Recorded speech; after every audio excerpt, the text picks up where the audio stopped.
Dokedy myslíš, že budeš spať? No a ešte aj vo flexii. No a pol dňa v office vo flexii. A ďalšia flexia za volantom.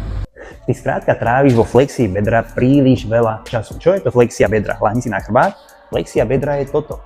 My chceme extenziu. Extenzia bedra ti zlepší zdravie kolena, bedrového kĺbu a driekovej chrbtice. Extenzia bedra ti naťahuje bederné flexory a iliopsoas. My ti ukážeme jednoduchú pozíciu, ktorej môžeš cvičiť a ktorá ti bude krásne kompenzovať tú tvoju flexiu, ktorej stráviš väčšinu z tvojho dňa.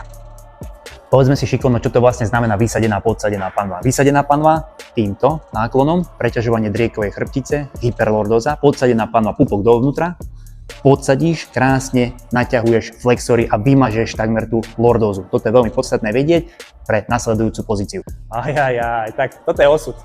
Ahoj, dneska nie? Dneska nemáš náladu? Potrebuješ dve činky. Urobíš výpad dopredu, zadná päta hore, predná päta hore. Cítiš krásny stretch na týchto predných flexoroch. Nastav si stopky a robíš 30 sekúnd jednu stranu a 30 sekúnd stranu druhú. Stiahni pupok, teraz ti ukážeme ďalšie spôsoby, ako môže zapojiť extenziu v tvojom tréningu.